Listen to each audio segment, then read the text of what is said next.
अपनी बात व्यथा बताई।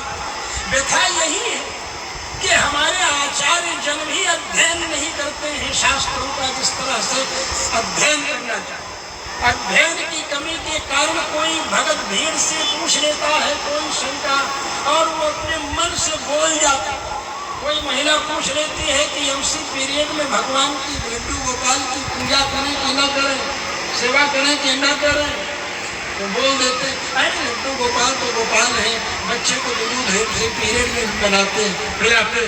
अरे बच्चा बच्चा है, भगवान का विग्रह प्रतिष्ठापित हुआ है किस रूप में आप पूजा कर रहे हैं। यहाँ तो दुकानों से खरीद लिए लड्डू गोपाल को और उनको लिए चले गए होटल में भी प्लास्टिक की डोलची में रखे और वहीं पर मसाला डोसा जिसमें प्याज के टुकड़े भी रखे हुए हैं वही खा रहे हैं, उसी मेज पर वही खा रहे हैं, वही बैठा रहे हैं, वही जूठा कांठा सब गिर रहा है, लड्डू गोपाल भी वही बैठे हुए हैं।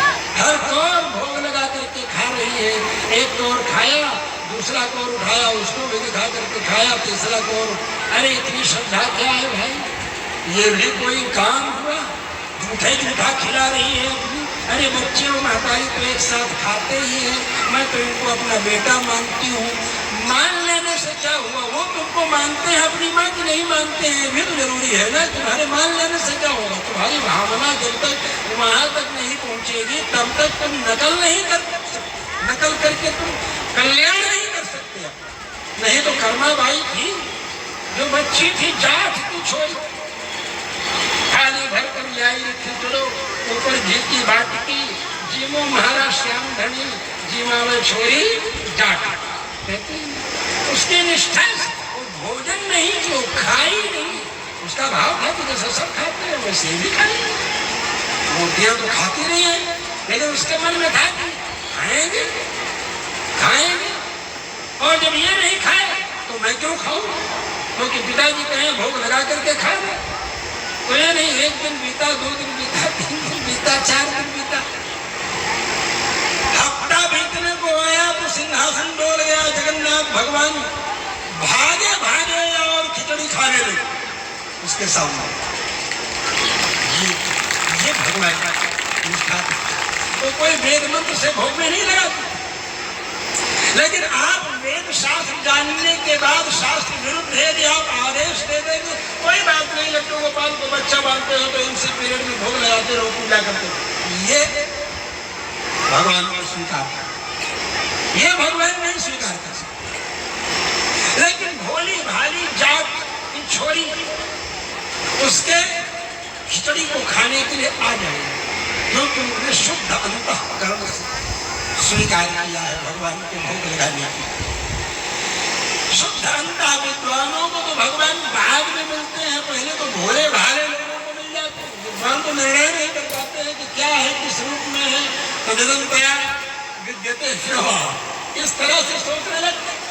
इसलिए भोले भाले भगवान भोले भाले भगवान कहते हैं ना, निर्मल मन जन सो मोहि पावा, मोहि कपट छल क्षेत्र में भावा। वो बेचारी निर्मल मानसी थी, निर्मल मन वाली थी, जाट की छोरी।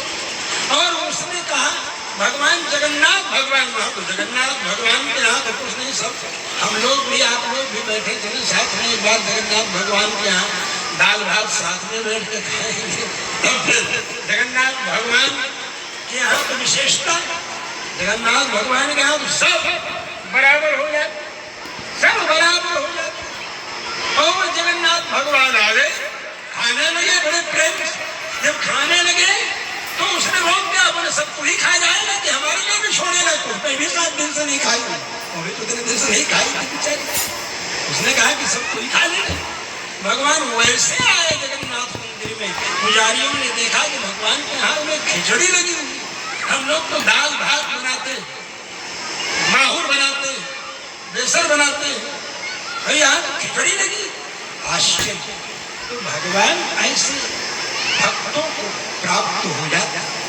हम सब लोगों को शास्त्र का पालन करना चाहिए। पालन नहीं हो रहा है तो कभी संशोधन कर लेंगे, जैसे नेता लोग करते हैं संविधान में संशोधन, कभी अपनी सरकारों को बचाने के लिए, कभी अपना एजेंडा चलाने के लिए संविधान में संशोधन करेंगे। लेकिन भगवान राम